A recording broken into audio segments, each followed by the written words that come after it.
Everybody Hates Rand is a Wheel of Time podcast that will contain spoilers for all 14 books. So if you're anti-spoiler, pause this, read all 14 books, and come back. We'll be here, waiting.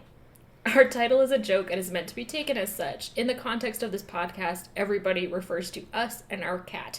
You are free to feel however you want about Rand, who is a fictional character. Don't DM us. The world is a mess, Dark One stretching out his hand. The dragon's reborn, the fire's been fanned, but everybody hates Rand. Everybody hates Rand. Everybody hates Rand. How are we going to end the season? We've got this episode, season finale, and then we usually do a Q&A and an extra between seasons. But we already did a Q&A this season, so... That's I true, don't know if yeah. you want to do 2 Q&As. I don't know, I mean... 2 Q&A, 2 Furious. I'm gonna kill you. I guess we have to ask them, like, what they want. What is a good... What do you want? What do you want? I'm so tired. Do you want 2 Q&A, 2 Furious? I'd make Emily name the episode that. She can't stop me, though, because I'm the one who posts the episode. So even if she says no, I will do it. I would never stop you from doing that, obviously. But also, like, what questions would you even ask us? I feel like we've laid it all. Yeah, I feel like bare. you guys have asked us many questions. Yeah, I don't know. I guess you could delve into our personal lives, but I have limits. Yeah. Yeah. I usually don't. Yeah. That's pretty open. But we could do, like, another special, like we did with Supernatural. We could do a kind of We Don't Watch Outlander and talk about another book, or... I don't know. Just let us know if you guys have any ideas. Otherwise, we're just going to do some bullshit, and you can enjoy it. Or not. I'm sorry I have zero energy right now. I just came out. Should you drink Diet Coke? No, it won't help. I'm immune to Diet Coke's powers at this point because it's constantly circulating through my bloodstream. It's like my baseline now. Just like when... I'd have to do literal cocaine in order to... I bet I could get you some cocaine. I don't know. What? Where? From certain people that I know. Really? You have certain people you know who you're like, I could get cocaine from this person? Yeah. What's that like? I don't even know where I would get weed. I know multiple people I could get weed from at work. Wow. I mean, I guess that's just not the line of inquiry that I usually I don't do drugs. Obviously, kids. Hugs, not drugs. Uggs, not drugs. No, not Uggs. Uggs are terrible. And not just fashionably, they're also like... I can't remember, but I read a thing on Tumblr about how they're a shitty company because they stole from an Australian Aboriginal company or something. Fuck you, Uggs. Basically, it's just bad. Whatever. Don't do drugs. I'm sorry if you can hear Tybalt screaming in the background, by the way. I guess, dude, you can, like, do drugs, but, like, in moderation, and maybe not, like, hard drugs. Like, weed is okay. I guess. I mean, yeah, it is. I don't have any problems with weed, personally. But yeah, there's, like, multiple people I could get weed from. I'm pretty sure I could get cocaine from at least one person that I know. Damn. Not that I'm going to. Police, if you're listening, I don't do cocaine. Can you imagine someone is like, listen to this podcast, they talk about how they could acquire cocaine if they wanted to, which is like a weird sort of brag. If you think about it. Weird flex, but okay. It wasn't meant to be a brag. I was just stating a fact that you should maybe know about me. I am glad that I know about that about you now. Could get me cocaine. What about meth? Could anyone get you meth? Yes. Damn. I feel like I never get out. You know such a wider variety of people than I do. Just because I love to be adored. Did you know that in my group of friends, my immediate group of friends that I see most regularly, I am not only the youngest by... like a year or two, not a significant margin, but I am also quote-unquote the hippest. I say that doesn't surprise me. Okay, well, I say things sometimes, and they all stare at me in confusion, all these, like, 28-year-olds, and I'm like... If you asked me if Aaron knew who... Okay, not Aaron, obviously. God, I hope he listens to this one day. I'm going to make them listen to this. I'm just saying, he does not give off, like, I'm hip with the Twitter youths. No, Aaron has the most strong, like, barbecue dad Yeah. vibes of all time, which I would know because I exclusively talk to him about barbecuing. Yes, But, like, you'd expect Devin to know these things. No? No, Devin does not give off that energy. What the hell? None of them do. What in the world? If anything, I would have put my money on Nikki, but Yeah, she at should least know watches Tumblr The a little bit more. Bachelorette, That's yeah. true. My good friend Mark, who is adjacent to this group of friends that we are currently discussing. Damn, that was close. I almost knocked over that glass of water. Did you know? I'm 100% sure that I've spoken about this on the podcast before, but Sally leaves glasses of water around sometimes. Not like a lot, and I'm 100% convinced that the aliens from Signs are going to attack, and that is going to be our salvation. And that's why I have my wooden samurai sword in the house, because I do not have a baseball bat like Joaquin Phoenix in Signs, but I will, nevertheless, swing away Meryl. You don't know what any of that means, and I don't care. It's funny to someone. Okay, anyway, my good friend Mark, who I go, like, long periods without speaking to, but he's still my good friend, he is obsessed with horror movies. When The Witch came out, that movie a few years ago, he detailed the entire synopsis to The Office several times with, like, getting excited every single time. He was, like, on cloud nine talking about this movie. And then yesterday he just sent me, like, the trailer for that new horror movie, Midsommar. oh yeah. Or something like that, and was like, I'm going to give you the synopsis of this. And I was like, good, because you know I'm not watching that movie. And he still hasn't live tweeted it to me, and I'm very upset about that, because I do want to know what The happens. fuck, Mark. I like to know what's happening in the horror movie. That's, like, one of Emily's biggest personality traits. She loves to know what's going on in various media without consuming it. When I first met her, she was like, my favorite hobby is knowing everything about Game of Thrones without ever having seen an episode of Game of Thrones. I'm trying to remember. I think the first time, I saw an episode of Game of Thrones was in our, like, London dorm room. Yeah, I think someone made us watch it or something. I think I was just in the room and I had nothing else to do. And then it was, like, the end of season whatever the fuck, Yeah. the one where Jon Snow dies. Spoiler. Yeah. For the watch, etc., etc. That was deeply confusing because I did know what was going on, but on an entirely different level, I had no idea what the fuck was going on. That's how Game of Thrones mostly functions.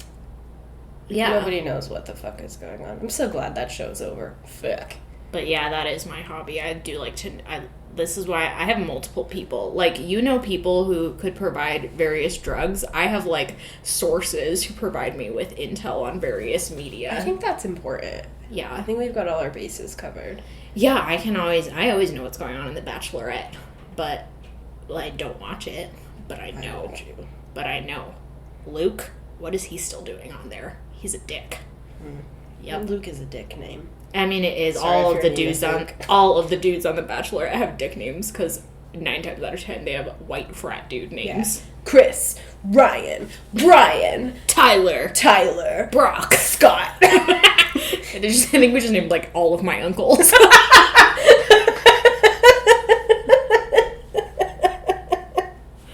Okay, so this is in fact Everybody Hates Rand. I know we're 10 minutes in. But it's taken me that long to accumulate energy, and also we just read 2 very short chapters. Yeah. Very important chapters, but very short. Well, one of them's important, the other one's stupid. As usual, we are going into this swinging on the side of Macathon. Anti-parent. Oh my god, did you see the Tumblr art that we got tagged in this week? Oh yeah, I did the, like, where Matt looks really sassy. Yeah, and he's in, like, a floral shirt. Yeah, it's very And he good. looks like you. He looks like me. You're always in a floral shirt. I wish I had that level of mischievous grin. I've always wished. But I just look cracked out when I try and do that. You do have a very mischievous grin. Thank you. Anyway, sorry, this is our fucking podcast. This is our fucking podcast. I'm Emily Jushaw. And I am Sally Gutcher. I don't even know if we got any of the usual stuff in there, but let's just jump right in to the chapters, the very short chapters. Which one should we talk about first? Should we, like, save the best for last, or should we go in chronological order? So, let's talk about Perrin first, unfortunately, tragically. Perrin is coming home from his fucking day job that he's suddenly acquired in this random city. Yeah. Which, I guess it's not much of a commute. He, like, works next door. Yeah. But, he's been chilling with his blacksmith friend, who's been giving him little projects to work on. And Perrin's going back to the inn with Faile, who, as usual, has been stalking him because she has no sense of healthy boundaries. She probably watches The Bachelorette too much. Faile would be on The Bachelorette. Or The Bachelor. Yes, on The Bachelor. Faile would also, like, I feel like Faile would benefit from having Instagram. Because if you're horny from someone, you just stalk their Instagram. That's true, yeah, Faile would be. And then you don't have to be weird horny in person, you're just weird horny on the internet. But she would, like, accidentally, maybe on purpose, like, Perrin selfies from, like, 4 years ago. Be like, oh my god, I'm so sorry. Oh my god, I'm so sorry, this is so awkward. That means it would be a selfie from when Perrin was 16 and nobody's Ew, liking gross. that. Yeah, no. I'm, like, envisioning a realm in which Perrin, rather than being a 19-year-old or whatever the hell he is, like, in his late 20s. Mm-hmm. Which is how old these people read most of the time. Yeah. Especially now that we're post The Great Hunt, where everyone has very adolescent streaks. Mm-hmm. We are now into everyone has just suddenly skipped into their mid-20s in terms of how they're dealing with adulthood and coming of age. It's like they're all just sad and don't have health insurance, less, than I'm sad and I hate my town. You're not my real town. You're not my real town. Never I hate you, will Mom. be. Yeah. Just kidding, Becky, I love you. Becky, if you're listening. Oh my god, Becky, please don't listen. Please. Stop. Does Becky know how podcasts work? No. Definitely it's not. our one saving grace. Yeah, I would have to show her, and I'm not going to do that. Perrin is coming home from the 9 to 5. He's tired. He's hungry. 9 to 5. What a way to make a living. Is Perrin getting paid, though? No, he's literally just doing free labor over at the blacksmith shop for the sheer pleasure of doing it. He's volunteering. Yeah, he's volunteering as a blacksmith, which is like, on the one hand, isn't that the dream, to have a job that you like doing so much that you don't even need to get paid to do it? Yeah. But on the other hand, this is 2019, bitch. No one has that job. Yeah, correct. Like, come on. I can't relate to this at all. I would never, literally never, do any job without getting paid at this point. I demand money. How dare you have your cell phone not on silent?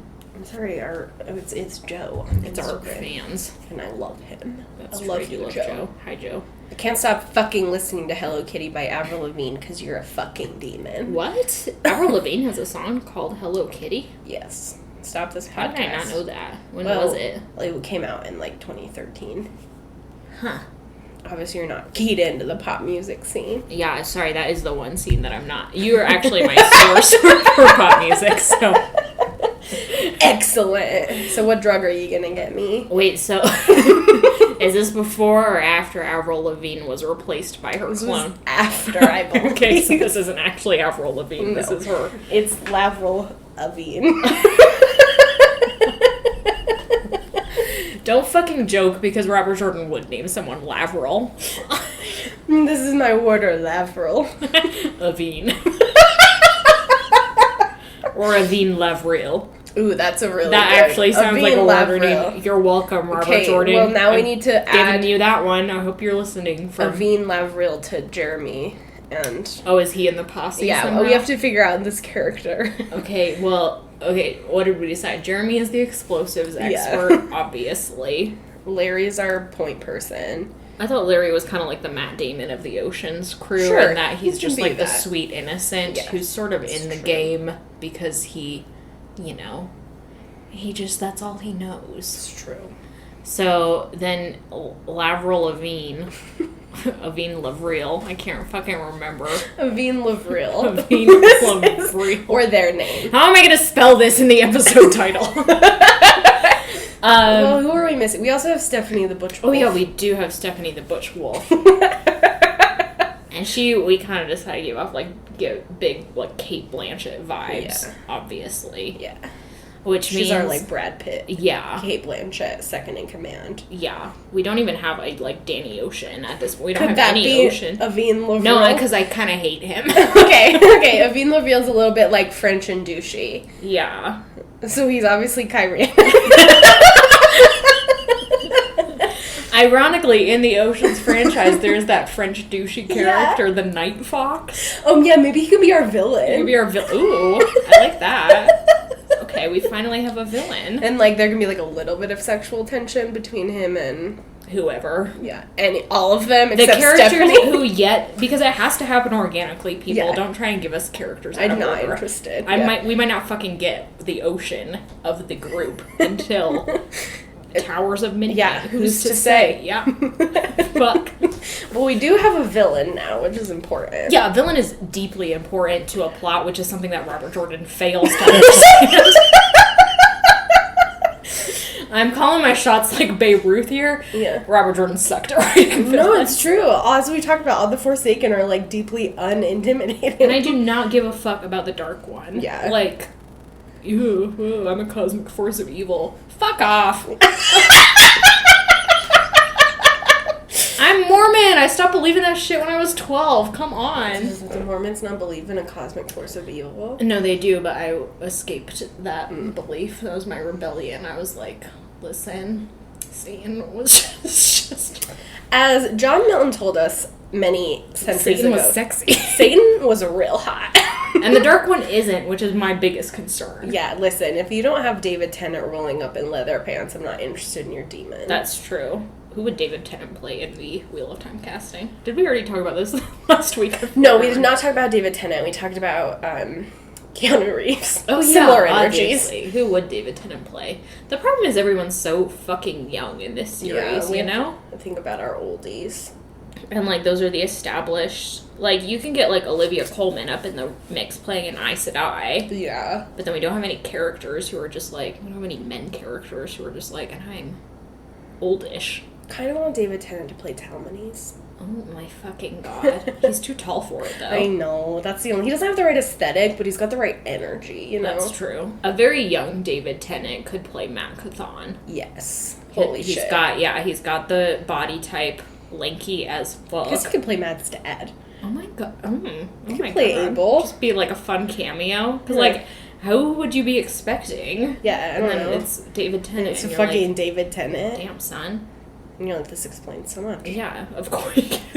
Of course. This explains everything. Fuck, I can't... That was a tangent within a tangent within a tangent. I don't know where we began. This is Inception. Bring me back to the start. Real Weird then... villains. I was bashing on Robert... Oh, I was going to say that actually Robert Jordan did successfully write at least one set of villains with the Aelfin and the Eolfin. Those are deeply troubling, like, disturbing villains and actually scary. I think the Shanshin are pretty scary. I think the Shanshin are also pretty scary. My problem with them is that Robert Jordan veers away from them being villains and into sense. being sympathetic, like a sympathetic force at some point, which we'll get into more as we get more into having Shanshin point of view characters, but... Spoiler alert, I'm not going to be a fan of it. Yeah, I talked in one of my most recent blogs about how you finally converted me and I no longer give any fucks about the Shanshin. Ooh. I mean, there's also the rise of fascism in my actual country, which isn't helping. But, happy 4th of July. Eat shit. Yeah, happy America Masturbates Day. Yeah. Remember, we committed genocide. And we're still doing it. And we're doing concentration camps again. Great. Fuck America. Okay, anyway. Okay, I gotta circle back somehow Whatever. to bringing Perrin's laughter really back into horny. this world. Yeah, Perrin's so fucking horny, you guys. He's like, Faile, is she beautiful? Do I love her? Do I call her by her correct name? And it's like, yes, she is beautiful, because beauty is, I don't know, you like her, therefore she's beautiful. Beauty is in the eye of the beholder. Yeah, whatever. And yes, you do love her because Robert Jordan doesn't know how to write subtle romance. And, yeah, you should call her by the name that she requests you call her by. Call me by your name. Oh my God.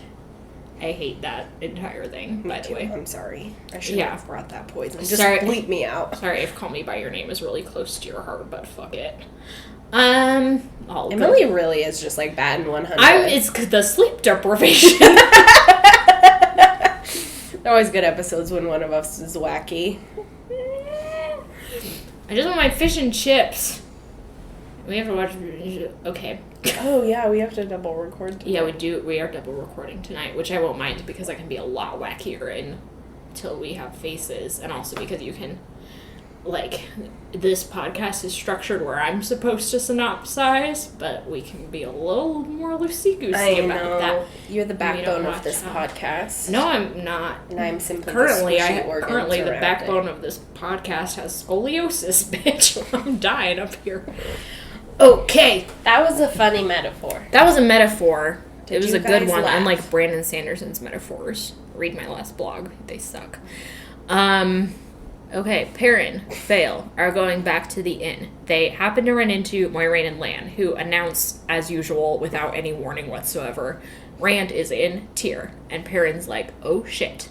But, like, I was like, didn't we know this fucking already? Or am I just inundated with every other character's point of view where I saw Rand? Like, it's not a surprise that Rand is in Tyr. Perrin's like, how the hell do you know that? There haven't been any, like, weird weddings or shit. And Lan's like, yes, there have. You're just, like, seeing them. You're a much smaller point in the scale now. Like, Tyr's a big city. And so, statistically speaking, yeah, there have been tons of weddings. There have also been a ton of murders and a lot of freak accidents and freak miraculous survivals going on. So, yeah, the whole Taviran thing is definitely in effect here. And it's like, but also Perrin and Mat are here, and I would like to see them affecting their surroundings in little subtle ways.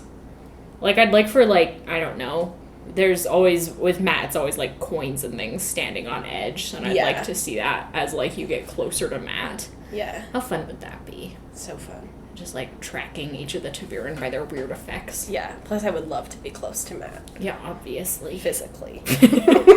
Sexually. Sexually. Obviously, we're so horny for Mat over here. Didn't you know? Yeah, is that a surprise? So surprise. And Perrin is like, oh yeah, plus I've been having weird dreams. And Moiraine is like, yeah, I guess Belal isn't shielding his dreams. Which is so odd because we hear a lot about the act of Aes Sedai and, I don't know, important characters shielding their dreams. Like, this is something that by book 5 or 6, most of our characters are doing as force of habit. Rand learns how to do it in book 4 or 5 and just does it, like, to get rid of his creepy Lanfear dreams. Forever afterward. But we almost never, like, with the exception of this book, we never see that projected outwards. So it's a little bit weird, like, that the dreams of important people can also infect the people around them. Like, that's such an odd... It's weird. Yeah. Dunno. Anyway, Moiraine is like, so Lan and I are gonna go into the Stone of Tyr tonight. And let's get ready to go. But you guys are going to Tar Valon to wait this out. And it's like, Moiraine, do you understand the logistics of travel? If you're going into the Stone of Tyr tonight, it's not like Perrin and Faile are going to get to Tar Valon. They're going to be maybe 2 miles outside of Tyr. Which, if you set off a nuclear explosion, is not going to help. It's like, what the hell? What are you fucking talking about? But Perrin's like, I don't want to run away, and Faile's like, I fucking do. Which is like a big mood fail. Yeah. Got points for that one. And she kind of runs upstairs to grab Loyal and Pack, and Perrin's following her, and hears, like, her body hit the floor, so he's like, what the shit? Yeah. And runs after her, and then Moiraine is like, stop! For your life, stop! Very dramatic, as usual. So Perrin can see Faile on, like, the floor of the bedroom, like, just, you know, very Snow White in the Seven Dwarfs style, the bitten apple rolled away from her hand, but in this case it's a little hedgehog. So did she, like, pick it up? Is that what I guess she picks it up and that's what triggers it. And she's like, ooh, a small hedgehog. I mean, if I saw a small hedgehog yeah, if you walked into your room and there was, like, a little miniature animal I'd be like, carving on your bed, would you not immediately be like, hello? It's so small. It's so small. What garden can I place you in? My dear son? Yeah. Yeah, my child is this hedgehog now. Like, I'm adopting this wooden hedgehog. Weirder things have happened. But she, like, Perrin can't see her breathing or anything like that. So he's, of course, like, is she dead? What the fuck is going on?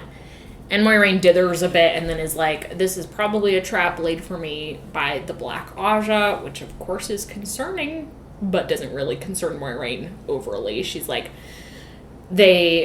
ideally, they'll have sensed that the trap was triggered, which Moiraine did herself because she felt the one power channeling, sort of. Very weird. I never understand channeling when it's like a trap you set. Yeah, it's very odd.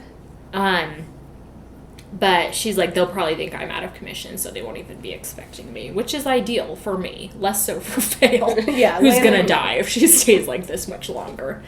And Moiraine is like, Perrin's like, please give me a solution. Can you help her? Can I help her? Can anyone help this unconscious woman who's laying on the ground? And Moiraine's like, no. And I'm leaving. Bye.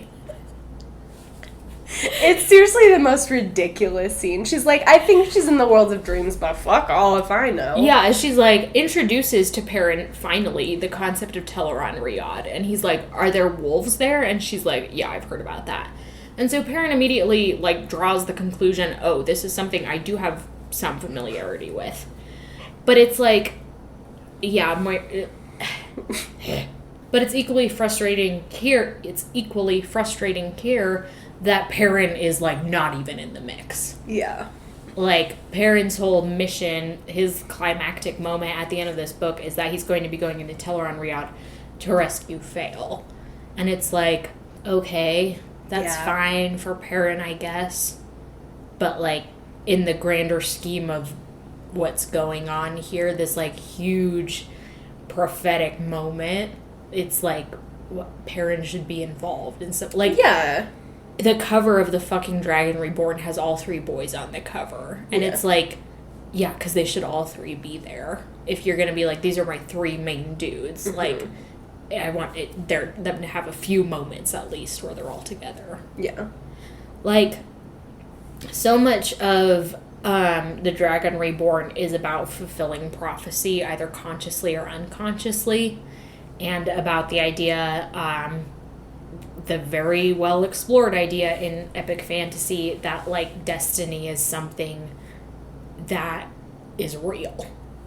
You know, that destiny is something that you can take an active role in, or that can guide you, or whatever else. And so it kind of makes sense that you have Perrin, who at the beginning, like, in one of his first chapters of this book, was given all these, like, viewings by men. And now we have him here at the end with Faile, who was spoken about.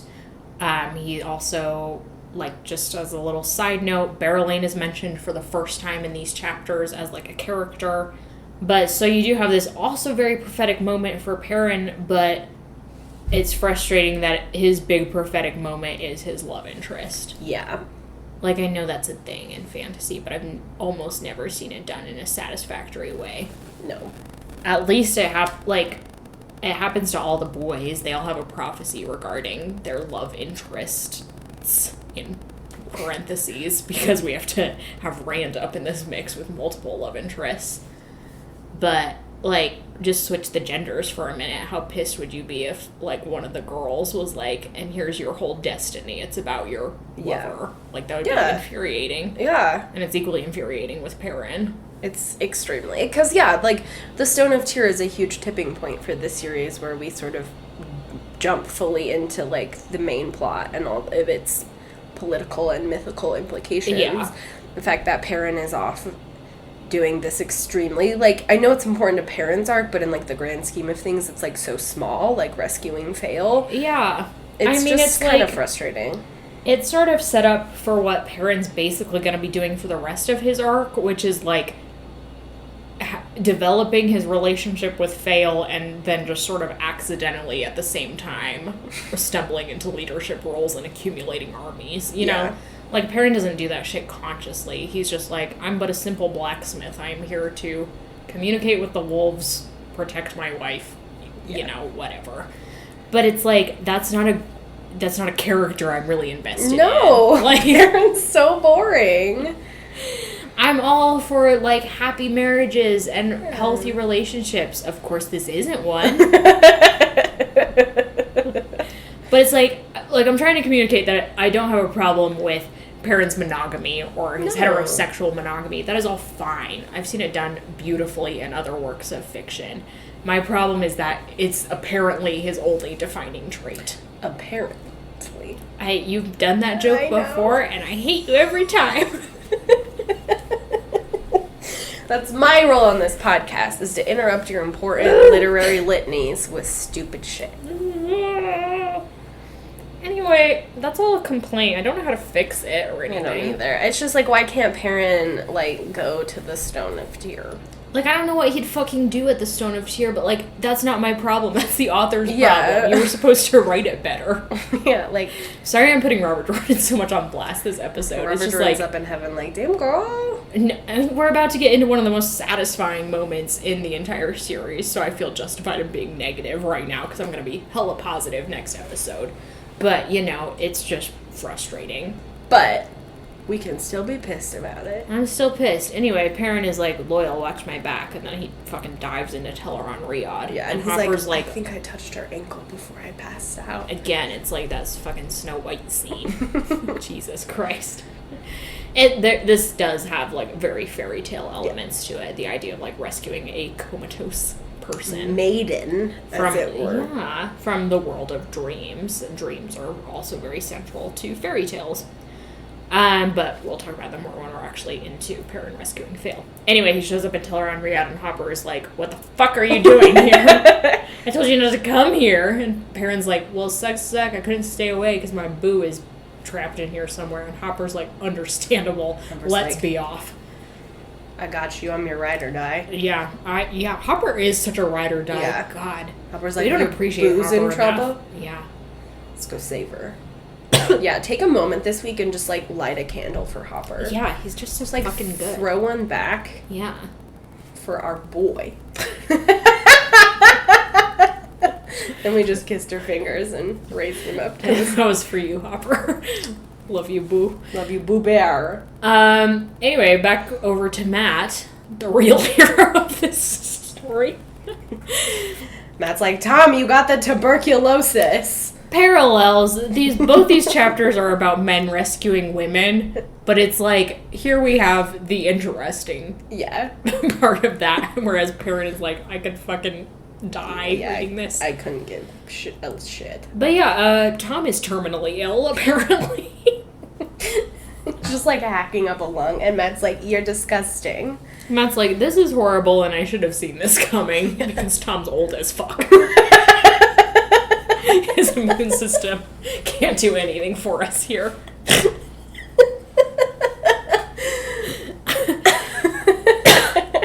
Matt's like, come on, Tom, I'm going to take you to, the local wise woman recommended to him by the innkeeper. It's a very funny in medias res scene, because we don't see Matt going to the innkeeper and being like, where should I take my grandpa to have his lungs replaced, apparently. But we do see him confronting Tom with this, and Tom being like, no, it's fine, I can handle it, I am young and hale and hardy, just, like, let me at him. And Matt being like, I'm literally going to carry you to the ER now, the urgent care, fantasy urgent care, Mother Gwenna. Yeah. But Matt kind of finally wiles his way into getting Tom out the door, and they go back into the mall outside of the city walls, which, by the way, the mall is just, like, such a fun, like, neighborhood name, by the way. And they go to Mother Gwenna's door. Matt knocks a few times, Mother Gwenna answers, and, of course, we immediately recognize her, and it's this moment of dramatic irony, because we know what's going on. Matt doesn't. And she's clearly upset and depressed, and Matt is just like, yeah, so is fucking everyone else in this goddamn city. I don't know what everyone's on, but whatever, we're off. But he's like, can you please help my granddad? Please, sir. His years as a chimney sweep have apparently caught up with him, and now he has the black lung. And she's like, yeah, sure, come on in. Fine, I can help. And she's, getting some concoction ready to pour down Tom's throat. Tom, meanwhile, is like, no, I hate medicine. And Matt's like, you're such a cliche. Yeah, and he's like, shut up, Tom, which is such a good moment. Tom's like, I don't need this. And Matt's just, shut up, Tom. It's as good as Matt snickered. Yeah. Yeah, I know. I want a mug that's just got, like, the classic Matt-cathon one-liners. Matt snickered. Shut up, Tom. I do read sometimes. I do read sometimes. Yeah, those are all. Matt, meanwhile, looks outside and is like, those are some 3 very expensive-looking horses. How do you do? He's like, what the hell, horses? And then, I don't even remember how they get on the topic. How does it come up? I can't even remember. Oh, he says, kind of trying to make casual conversation, hey, you sound a lot like, your accent sounds very similar to a woman I know, because he's thinking of the Amerlin. Yeah. And it's like just occurring to him, I guess, that Swan is from Tyr. Is a person. Is like a person with a past and a childhood and whatever. She's just been this terrifying figure. And she's like, yeah, probably, I mean, I just met some people who sound a lot like you, at least 2 of them. And Matt's like, you see the little light bulb go off above his head. And he's like, did they happen to be named Elena, Edwina, and Nynaeve? And she's like, those were not their names, but I suspect the names they gave me were aliases, because they were really bad at lying. And Matt's like, if it were me, you never would have known. TBH. But he describes them, and she's like, yep, that's them. They were here. You missed them by 3 hours, which kind of sets the scene for them. For us, it could have been like a day or 2. But now we're like, oh shit, this really just happened. Yeah. Which explains then why Mother Gwenna is so off her game, because she literally 3 hours ago was watching them get dragged off and beaten and being threatened not to say anything about it. And Matt's like, shit, what happened? What happened to them? And she's like, I can't tell you, like, I can't get involved in this. And he's like, please, I will not tell you. I will not bring you into this. Like, just tell me what happened. And she eventually is like, okay, well, they were picked up by some Aes Sedai and taken to the Stone of Tyr. And he's like, oh, thank God, like, Aes Sedai, that's fine then. And she's like, no, they were not happy about the whole scenario. Like, they got beaten up pretty bad. And Matt's little train of thought there is so fascinating. Yeah. Because it leaps immediately from him being like, what the hell, to being like, how am I going to get into the Stone of Tyr? Yeah. Like, just instant. It's very good. Yeah, and one of the interesting things about this is he keeps kind of repeating throughout. Of course, it's like him feeling guilty, but like the first night he was in Tyr, he saw this thing place got illuminated by a bolt of lightning, and he was like, I was looking for a chance, like, what's more random than lightning striking a city? Over and seeing something in the light of lightning. So he's like mad at himself because he's like, I've been focused too much on like gambling and like this different forms of chance. So it's he's like I haven't figured out how to utilize how to exploit my own superpowers yet. Yeah. It's just this very interesting. It's just Matt's, again, I know we talked about it so much, but Matt's Taveran power is so fascinating to me. I know, because in a way it's the only one that's like concrete in what it does and what its limits are. Perrin's is always much more abstract. Like, as we get into the series, it becomes, like, more about people and how people respond to Perrin. But it's like Rand kind of also does the same thing. Yeah. So it's interesting to see Matt set apart in that he just has his, like, luck things. Although he also does... There's that very good scene in A Crown of Swords when Nynaeve and Elaine are trying to negotiate with the Sea Folk. Oh, yeah. For the Bowl of the Winds, and they just, like, bring Matt into the room and, like, let him run wild, and he eventually realizes what's going on and is like, make a deal with me, and they make a deal with him because he's Tavir and they have no other choice. Yeah. Like, but then that becomes a really good scene because it doesn't happen all the time with Matt. Yeah, so then there's the iconic moment of Matt punching a wall, not realizing he's punching a wall because, as we've said, Matt does a lot of things physically that he doesn't come to terms with mentally or emotionally. And Mother Gwenna's like, please do not wreck my building. And Matt's just like, fuck. Like, yeah, big fuck, you know? Yeah, mega fuck. Mega fuck.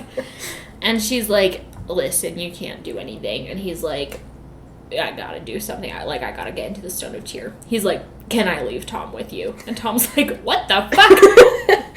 And she's like, you cannot break into the Stone of Tyr. And Matt's like, fucking watch me. That's what you think, Mother It's gonna Buena. be fine. And she immediately, has some fondness for him. She's Because like, how "You're could you yeah, not?" how could you not?" He immediately is like, "Here is some money. Thank you for taking care of Tom and for the information. Here's a little kiss on the cheek. That one's just from me." And she's like, "What the hell? This is a crazy boy. This is a wild Casanova into my home, who exclusively flirts with middle-aged women, apparently." Yeah. No. Which is one of my favorite character traits of Matt. I know, Matt is just like, "I'm gonna flirt with all women," which is yet another stone in the defense of Matt just likes flirting. Yeah. Like, he delights in having women Yeah. be like, "Aw, you little cutie, you remind me of my husband." Freaking cutums. Yeah. But Matt's like, "Okay, great, well, see you later, Tom." It's like, it's nice knowing ya, And Tom's literally. hacking up along, like, "You can now leave me here." And Matt's like, "I'm going to. Goodbye, bitch." It's Matt and Tom have the funniest relationship of all time. It is so funny. Matt's like, "If you die, who will I play stones with?" And Tom's like, "That's not reassuring." But yeah, then Matt's like, at the end, he's literally like, "It was nice knowing you," or something. And he's like, "Mother Gwenna will keep Tom alive, but who's gonna keep me alive?" He's like, "What the fuck am I doing?" And he walks out and the Stone of Tear is just like right there. Yeah. And he's like, "Oh fuck." And that is the lead up to Yeah. the iconic sequence that is about to follow. I'm so excited. As everyone breaks into the Stone of Tear at once. Okay, well, that has been the episode. We made it to the end. We made learned it some to the things. We created some things. We did an entertainment, hopefully. Hopefully, let us know.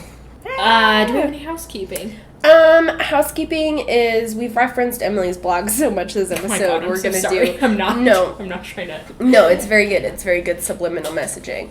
We've referenced Emily's blog so much where that blog is the blog on our Patreon. For those who don't know, if you support us at $1 a month, you get access to Emily's blogs every week when she's rereading the last couple books of the Wheel of Time series. You also get access to our blooper reel, I believe, for $1 a month. Mm-hmm. So you get some pretty good bonus content, and I know it doesn't sound like a lot, but like $1 a month really does make a difference over the course of the year. That's $12, and that's, if you do the math, that means you particularly are responsible for allowing us to like host and publish several episodes of the podcast. Like, Yeah. So you really are making a difference in making the podcast possible. So like $1 a month really does make a difference, and we'd love for you to support us there because we are on an upward climb towards making some EHR merchandise. That's our next goal. So Fuck yeah. hell yeah. Also wanted to say thank you to everybody who's been tweeting about the podcast this last week. I guess I always do bad with the future tense here, but last week so many of you said such nice things about the podcast and how much you enjoy listening to it, and it really is so great to like have you guys interacting with us on social media. It's really obviously good to help us promote it, but also just we don't have a lot of other platforms for interacting with you, so thank you to everyone who gives us a shout out on Instagram, Twitter, Tumblr, wherever you are. We really appreciate it. Thanks to Ferg for that hilarious Oh fan my art of God. us. That might be my new icon by the time this episode I know, comes it's out. really good. You look really fab. Your hair's so So spiky. do you and your little crop top. I love that crop titty. You look a lot. You know what you look like? You look like the sister in Wild Thornberries, which is an ideal Amazing, aesthetic. yeah. Crop top plus huge Yeah, curly blonde. I know. pony. Fur gave me really quite some volume, and I love appreciate it. it. Yeah, Emily looks very pointy. And that's what I am. I am the wooden hedgehog. Okay. Thank you to Glenn McKenzie for our fabulous theme song. Yes. We love it, love it, love it, love it. And it's just such a beautiful start to every one of our episodes. When I remember to put it in. This is Emily's reminder to Yep. put it in the Put podcast. it in the podcast, you dumb hedgehog. Let's hear. Gotta go fast. Gotta go fast. Fuck me, right? What's the sign off today? The sign off is that yesterday I was home by myself because Emily was working, and I went to my room for a couple minutes to, I don't even know what I was doing, changing out books or something. And I came back and I was like, where the fuck is our cat? And then I look, and he's figured out how to open the sliding screen door with his little, not opposable kitten paws, and was just fully outside with the door open. You know what that It was reminds me of? horrifying. That scene in Jurassic Park where they're like going to the raptor pen and the raptor expert is like, they're testing the gate. Yeah. Because like, the raptors are learning how to escape. Literally, I was like, our cat is too sentient. Clever girl. He's gonna try and eat my face. It was legitimately like, I wish you could have heard the noise that I made. I was like, I'm so sad I was at work. Okay. Goodbye, we love you. Just kidding. Oh my god!